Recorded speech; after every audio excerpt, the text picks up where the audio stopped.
টাইমিটৰ দৰ্শকসকলৰ বাবে এই মুহূৰ্তত লৈ আহিছো এটা ডাঙৰ খবৰ। বাংলাদেশীৰ সমৰ্থক ইউনুছ তামুলীৰ বিৰুদ্ধে এতিয়া হিন্দু ৰক্ষী সংগঠনে দিছপুৰ থানাত দাখিল কৰিছে এজাহাৰ। আৰু শিৱসাগৰত ইউনুছ তামুলী নামৰ লোকজনে অসমীয়াক লৈ কেতবোৰ গুৰুত্বপূৰ্ণ মন্তব্য কৰিছিল, বিতৰ্কিত মন্তব্য প্ৰকাশ কৰিছিল আৰু বাংলাদেশীৰ সমৰ্থন কৰি অসমীয়াক এক প্ৰকাৰ ভাবুকি দিয়াৰ অভিযোগ উত্থাপন হৈছে। আৰু সাম্প্ৰদায়িক হিংসা বিয়পাই এতিয়া সামাজিক ঘৃণা বিয়পাবলৈ চেষ্টা কৰাৰ অভিযোগত ইতিমধ্যে দিছপুৰ আৰক্ষীৰ কাষ চাপিছে হিন্দু ৰক্ষী সংগঠন। এটা ডাঙৰ খবৰ টাইমিটৰ দৰ্শকসকলক জনাইছো, বাংলাদেশীৰ সমৰ্থক ইউনুছ তামুলীৰ বিৰুদ্ধে গোচৰ ৰুজু কৰিছে হিন্দু ৰক্ষী সংগঠনে। হিন্দু ৰক্ষী সংগঠনে দাখিল কৰিছে এজাহাৰ ইউনুছ তামুলীৰ বিৰুদ্ধে।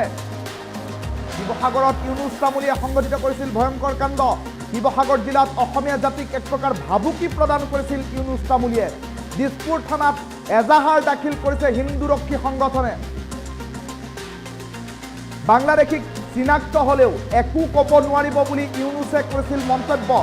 আৰু ইউনুছৰ সেই মন্তব্যৰ পাছতেই ৰাজ্যজুৰি আৰম্ভ হৈছিল প্ৰতিক্ৰিয়া। শিৱসাগৰ জিলাত অসমীয়া জাতিক ভাবুকি দিছিল ইউনুছ তামুলীয়ে। আৰু দিছপুৰ থানাত ইতিমধ্যে হিন্দু ৰক্ষী সংগঠনে দাখিল কৰিছে এজাহাৰ ইউনুছ তামুলী নামৰ লোকজনৰ বিৰুদ্ধে। শিৱসাগৰত মিয়াৰ পক্ষত থিয় দিছিল ইউনুছে। শিৱসাগৰৰ পৰা মিয়াক যাবলৈ দিয়া নহ'ব, আমি থকালৈকে এইবোৰ কাণ্ড মানি লোৱা নহ'ব, এনে অভিযান চলালে আমি মাত মাতিমেই, আমাৰো ইয়াত অধিকাৰ আছে, কোনোবা বাংলাদেশী হ'লেও কৰিব নোৱাৰিব এনে কাম, আৰু আইন সংবিধানৰ ঊৰ্ধত দিয়ে যাব, আমি মাত মাতিমেই, এনেধৰণৰ কেতবোৰ কথা ইউনুছ তামুলী নামৰ এইজন লোকে উল্লেখ কৰিছিল। আৰু তেনে পৰিপ্ৰেক্ষিতত এইবোৰ কাণ্ড সহ্য কৰা নহ'ব বুলি উল্লেখ কৰি বাংলাদেশীক আঙুলি টুৱাবলৈ আইন আদালত লাগিব, এনেধৰণৰ কেতবোৰ কথাও উল্লেখ কৰি বাংলাদেশৰ লোকসকলৰ সন্দেহজনক লোকসকলৰ পক্ষত থিয় দিছিল ইউনুছ তামুলী। সংবিধান আৰু আইনৰ ঊৰ্ধত প্ৰশ্ন উত্থাপন কৰিছিল ইউনুছে। আৰু তেনে পৰিপ্ৰেক্ষিতত দেখিবলৈ পোৱা গৈছে এতিয়া হিন্দু ৰক্ষী সংগঠনে বিষয়টোক লৈ মাত মতা পৰিলক্ষিত হৈছে। আৰু তাৰ পাছতেই দেখিবলৈ পোৱা গৈছে পৰিস্থিতি বিষয়টোক লৈ অধিক উত্তপ্ত হৈ পৰিছে। হিন্দু ৰক্ষী সংগঠনে ইউনুছ তামুলীৰ বিৰুদ্ধে দাখিল কৰিছে এজাহাৰ। দিছপুৰ আৰক্ষী থানাত এজাহাৰ দাখিল কৰাৰ দৃশ্যাংশটো দেখুৱাইছোঁ। মন্তব্য থাকিব, টাইমিটৰ দৰ্শকসকলক মন্তব্য শুনাই লওক।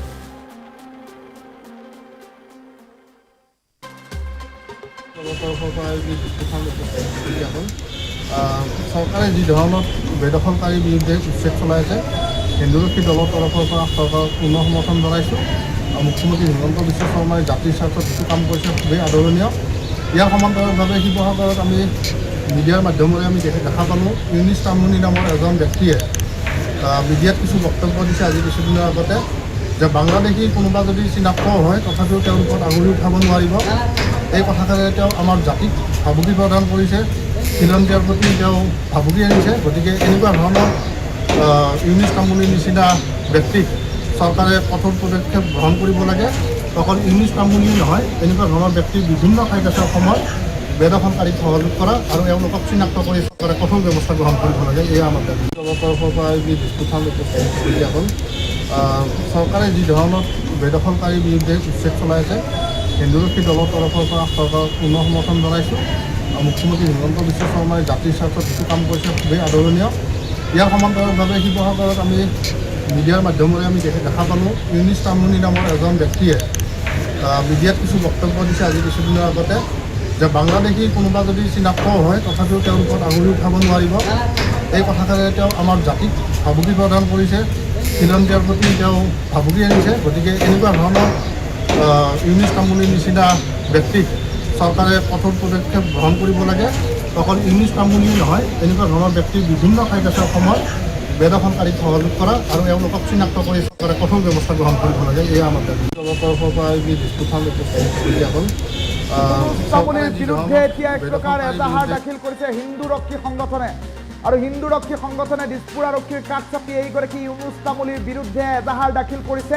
আৰু এইগৰাকী ইউনুছ তামুলীয়ে কেতবোৰ মন্তব্য প্ৰকাশ কৰিছিল শিৱসাগৰত মন্তব্য প্ৰকাশ কৰিছিল যে শেহতীয়াকৈ মিয়া হাটাও অভিযানত শেহতীয়াকৈ দল সংগঠনে যি ভূমিকা হাতত লৈছিল সেই অভিযানৰ বিৰোধিতাৰে মাত মাতিছিল ইউনুছ তামুলীয়ে মাত মাতি মন্তব্য প্ৰকাশ কৰিছিল কেতবোৰ গুৰুত্বপূৰ্ণ কথা উল্লেখ কৰিছিল যে আমি থকালৈকে এইবোৰ কাণ্ড মানি লোৱা নহ'ব শিৱসাগৰৰ পৰা মিয়াক যাবলৈ দিয়া নহ'ব এনে অভিযান চলালে আমি মাত মাতিমেই ইয়াত আমাৰো অধিকাৰ আছে কোনোবা বাংলাদেশী হ'লেও আঙুলি টুৱাব নোৱাৰিব এনেধৰণৰ কেতবোৰ কথা কৈ বাংলাদেশীৰ সমৰ্থন কৰিছিল ইউনুছ তামুলীয়ে আৰু সেইগৰাকী ইউনুছ তামুলীৰ বিৰুদ্ধে এতিয়া এজাহাৰ দাখিল কৰিছে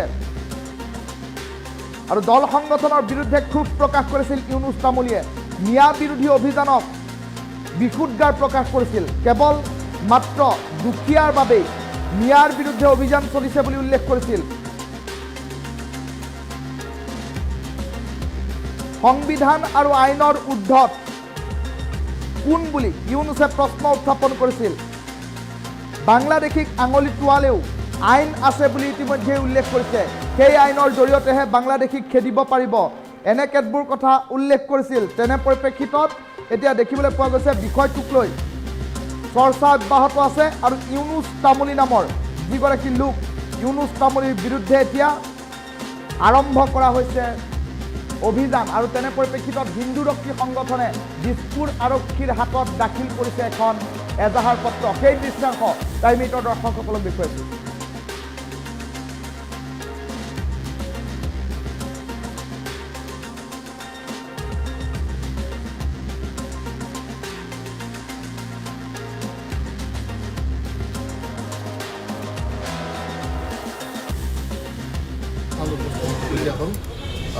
চৰকাৰে যি ধৰণৰ বেদখলকাৰীৰ বিৰুদ্ধে উচ্ছেদ চলাই আছে হিন্দুৰক্ষী দলৰ তৰফৰ পৰা চৰকাৰক পূৰ্ণ সমৰ্থন জনাইছোঁ মুখ্যমন্ত্ৰী হিমন্ত বিশ্ব শৰ্মাই জাতিৰ স্বাৰ্থত যিটো কাম কৰিছে খুবেই আদৰণীয় ইয়াৰ সমান্তৰালভাৱে শিৱসাগৰত আমি মিডিয়াৰ মাধ্যমেৰে আমি দেখা পালোঁ ইউনুছ তামুলী নামৰ এজন ব্যক্তিয়ে মিডিয়াত কিছু বক্তব্য দিছে আজি কিছুদিনৰ আগতে যে বাংলাদেশী কোনোবা যদি চিনাক্ত হয় তথাপিও তেওঁৰ ওপৰত আঙুলি উঠাব নোৱাৰিব এই কথাষাৰে তেওঁ আমাৰ জাতিক ভাবুকি প্ৰদান কৰিছে খিলঞ্জীয়াৰ প্ৰতি তেওঁ ভাবুকি আনিছে গতিকে এনেকুৱা ধৰণৰ ইউনুছ তামুলীৰ নিচিনা ব্যক্তিক চৰকাৰে কঠোৰ পদক্ষেপ গ্ৰহণ কৰিব লাগে অকল ইউনুছ তামুলী নহয় এনেকুৱা ধৰণৰ ব্যক্তিৰ বিভিন্ন ঠাইত আছে অসমত বেদখলকাৰীক সহযোগ কৰা আৰু এওঁলোকক চিনাক্ত কৰি চৰকাৰে কঠোৰ ব্যৱস্থা গ্ৰহণ কৰিব লাগে এয়া আমাৰ দাবী দলৰ তৰফৰ পৰা যি ডিছপুটখন উপস্থিত দিয়া হ'ল চৰকাৰে যি ধৰণৰ বেদখলকাৰীৰ বিৰুদ্ধে উচ্ছেদ চলাই আছে হিন্দুৰক্ষী দলৰ তৰফৰ পৰা চৰকাৰক পূৰ্ণ সমৰ্থন জনাইছোঁ মুখ্যমন্ত্ৰী হিমন্ত বিশ্ব শৰ্মাই জাতিৰ স্বাৰ্থত যিটো কাম কৰিছে খুবেই আদৰণীয় ইয়াৰ সমান্তৰালভাৱে শিৱসাগৰত আমি মিডিয়াৰ মাধ্যমেৰে আমি দেখা পালোঁ ইউনুছ তামুলী নামৰ এজন ব্যক্তিয়ে মিডিয়াত কিছু বক্তব্য দিছে আজি কিছুদিনৰ আগতে যে বাংলাদেশী কোনোবা যদি চিনাক্ত হয় তথাপিও তেওঁৰ ওপৰত আঙুলি উঠাব নোৱাৰিব এই কথাষাৰে তেওঁ আমাৰ জাতিক ভাবুকি প্ৰদান কৰিছে খিলঞ্জীয়াৰ প্ৰতি তেওঁ ভাবুকি আনিছে গতিকে এনেকুৱা ধৰণৰ ইউনুছ তামুলীৰ নিচিনা ব্যক্তিক চৰকাৰে কঠোৰ পদক্ষেপ গ্ৰহণ কৰিব লাগে অকল ইউনুছ তামুলী নহয় এনেকুৱা ধৰণৰ ব্যক্তিৰ বিভিন্ন ঠাইত আছে অসমত বেদখলকাৰীক সহযোগ কৰা আৰু এওঁলোকক চিনাক্ত কৰি চৰকাৰে কঠোৰ ব্যৱস্থা গ্ৰহণ কৰিব লাগে এয়া আমাৰ দাবী দলৰ তৰফৰ পৰা যি ডিছপুটখন উপস্থিত দিয়া হ'ল চৰকাৰে যি ধৰণৰ বেদখলকাৰীৰ বিৰুদ্ধে উচ্ছেদ চলাই আছে হিন্দুৰক্ষী দলৰ তৰফৰ পৰা চৰকাৰক পূৰ্ণ সমৰ্থন জনাইছোঁ মুখ্যমন্ত্ৰী হিমন্ত বিশ্ব শৰ্মাই জাতিৰ স্বাৰ্থত যিটো কাম কৰিছে খুবেই আদৰণীয় ইয়াৰ সমান্তৰালভাৱে শিৱসাগৰত আমি মিডিয়াৰ মাধ্যমেৰে আমি দেখা পালোঁ ইউনুছ তামুলী নামৰ এজন ব্যক্তিয়ে মিডিয়াত কিছু বক্তব্য দিছে আজি কিছুদিনৰ আগতে যে বাংলাদেশী কোনোবা যদি চিনাক্ত হয় তথাপিও তেওঁৰ ওপৰত আঙুলি উঠাব নোৱাৰিব এই কথাষাৰে তেওঁ আমাৰ জাতিক ভাবুকি প্ৰদান কৰিছে খিলঞ্জীয়াৰ প্ৰতি তেওঁ ভাবুকি আনিছে গতিকে এনেকুৱা ধৰণৰ ইউনুছ তামুলীৰ নিচিনা ব্যক্তিক চৰকাৰে কঠোৰ পদক্ষেপ গ্ৰহণ কৰিব লাগে অকল ইউনুছ তামুলী নহয় এনেকুৱা ধৰণৰ ব্যক্তিৰ বিভিন্ন ঠাইত আছে অসমত বেদখলকাৰীক সহযোগ কৰা আৰু এওঁলোকক চিনাক্ত কৰি চৰকাৰে কঠোৰ ব্যৱস্থা গ্ৰহণ কৰিব লাগে এয়া আমাৰ দাবী দলৰ তৰফৰ পৰা যি ডিছপুটখন উপস্থিত দিয়া হ'ল চৰকাৰে যি ধৰণৰ বেদখলকাৰীৰ বিৰুদ্ধে উচ্ছেদ চলাই আছে হিন্দুৰক্ষী দলৰ তৰফৰ পৰা চৰকাৰক পূৰ্ণ সমৰ্থন জনাইছোঁ